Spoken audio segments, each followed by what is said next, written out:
দর্শক বরাবরের মতন আবার একটি ভিডিও নিয়ে আসলাম।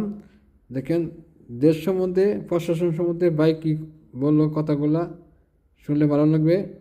ভালো লাগলে একটা লাইক কমেন্ট শেয়ার করেন, আর আপনাদের মন্তব্য কমেন্ট বক্সে বলে দেন ইনশাল্লাহ। লেফটেন্যান্ট কর্নেল এবং মেজর সহ এই পদের এই জায়গার এই অবস্থার 15 জন শীর্ষ নেতাকে আপনি পাবলিকের সামনে এনে পাবলিক পুলিশ ব্যান করে পুলিশ তাদেরকে নামিয়ে নিয়ে আদালতে দাঁড় করাচ্ছেন। এটা বাংলাদেশের ইতিহাস নয়, বিশ্ব ইতিহাসে এটা একটা রেকর্ড র্যাঙ্কিং এ থাকবে। বিশ্বের ইতিহাসে বিভিন্ন দেশে এই ধরনের সেনাবাহিনী যারা অপরাধ করেছে বিচার হয়েছে, কিন্তু বাংলাদেশের এই বিচারটাও বিশ্ব টপ 10 র্যাঙ্কিং এ থাকবে।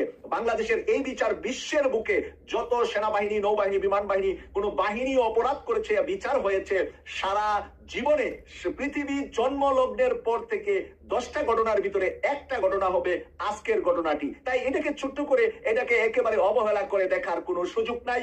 আমরা অনেক সময় সেনাবাহিনী নিয়ে অনেক কথা বলি, কিন্তু সেনাবাহিনীতে যারা এখন চাকরিরত আছেন তাদের যোগ্যতা, তাদের সাহসিকতা, তাদের দেশপ্রেমের পরিচয় কিন্তু আজকে দিয়েছেন। আজকে যদি তারা হাজির না হতেন তখন সেনাবাহিনীর সমালোচনা নয়, দেশব্যাপী নয়, বিশ্বব্যাপী বাংলাদেশের সেনাবাহিনী নিয়ে কথা উঠতো। কারণ আমরা কয়েকদিন আগে জাতিসংঘের মানবাধিকার কমিশনের প্রধানের কাছ থেকে যে চিঠিটা পেলাম, যেই চিঠিটা তারা বাংলাদেশের সরকারকে পাঠিয়েছে, সেনাবাহিনীকে জানিয়ে দিয়েছে অপরাধীদেরকে যেন আদালতে হাজির করার ব্যবস্থা করে সেনাবাহিনী। আমরা বলেছিলাম যে যদি এই কথা না মানে তাহলে কি করা হবে।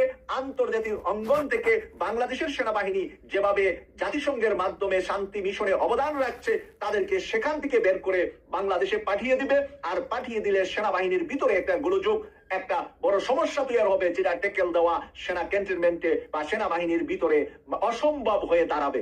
আর সেই জায়গা থেকে আজকে সেনাবাহিনী বিচক্ষণতার পরিচয় দিয়েছে, সেনা প্রধান বিচক্ষণতার পরিচয় দিয়েছে, সেনা প্রধান সহ সবাই কিন্তু সহযোগিতা করেছে। তাদের সহযোগিতা ছাড়া কিছুতেই সম্ভব নয় মেজর জেনারেল, ব্রিগেডিয়ার জেনারেলের মতো পদবি যারা এক একটা ক্যান্টনমেন্টের জিওসি, যারা ইন্টেলিজেন্স ব্রাঞ্চ গুলার প্রধান ছিলেন, এইরকম মানুষদেরকে আপনি পাবলিক আদালতে এনে বিচার করতে পারতেন না। ক্যান্টনমেন্টের ভিতরে সেনা আইনে অনেক সময় সেনাবাহিনীর অপরাধীদের বিচার হয়, কিন্তু এইরকম শীর্ষ সেনা র্যাঙ্কিং এর মানুষের বিচার কিন্তু ক্যান্টনমেন্টের ভিতরেও হওয়ার ইতিহাস নাই। তাই বাহিরে এনে তাদেরকে পাবলিক আদালতে এনে বাংলাদেশের আন্তর্জাতিক অপরাধ ট্রাইব্যুনালে দাঁড় করিয়েছে, বিচারের ব্যবস্থা করেছেন।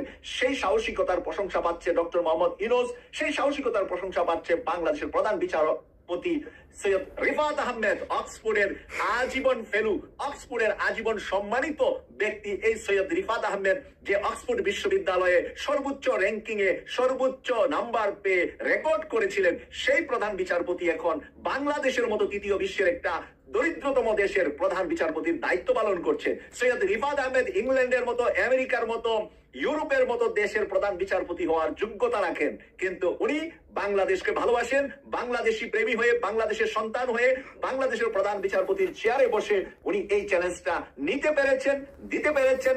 সেনাবাহিনীর সেনা প্রধানও ওনার সাথে সাক্ষাৎ করেও কোনো ধরনের ছাড়, কোনো ধরনের একে অপরকে কোনো ধরনের সহযোগিতা করার পক্ষে এসেছেন, কিন্তু কেউ একে অপরকে কন্ট্রাডিকশনে একে অপরের বিরুদ্ধে দাঁড়ান নাই। সেনা প্রধান ও প্রধান বিচারপতির বিরুদ্ধে দাঁড়ান নাই। প্রধান বিচারপতি এবং প্রধান উপদেষ্টা যেই নিয়মে বিচারটা হওয়া দরকার মনে করছেন, সেটা প্রসিকিউটর তাজুল ইসলাম, তাজুল ইসলামের সাথে আছে অ্যাডভোকেট মিজানুল ইসলাম সহ যারা টিমটা আছে, পুরা টিমটাকে এখন বাংলাদেশের হিরো হিসাবে বাংলাদেশের মানুষ মূল্যায়ন করছে। যে এই ধরনের অপরাধগুলা কঠিন ছিল, কারণ ব্রিগেডিয়ার আমান আজমি বেঁচে আছে 9 বছর এই কারাগারে, তাদের কারাগারে ছিলেন আমান আজমি, 8 বছর ছিলেন ব্যারিস্টার আরমান। ব্যারিস্টার আরমানের সাক্ষাৎকার গুলা এখন বিশ্ব মিডিয়াতে প্রচার হচ্ছে, বিবিসিতে তার সাক্ষাৎকারের ভিতরে সব উঠে এসেছে।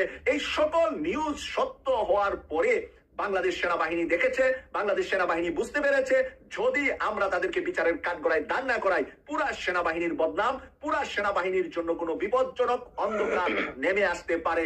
যেই অন্ধকারের কথা বলা হয়েছিল যে শেখ হাসিনার পক্ষ ছেড়ে জনতার পক্ষে যদি বাংলাদেশ সেনাবাহিনী না যা, তাহলে আন্তর্জাতিক অঙ্গন থেকে, জাতিসংঘ থেকে, শান্তি মিশন থেকে সেনাবাহিনীকে বের করে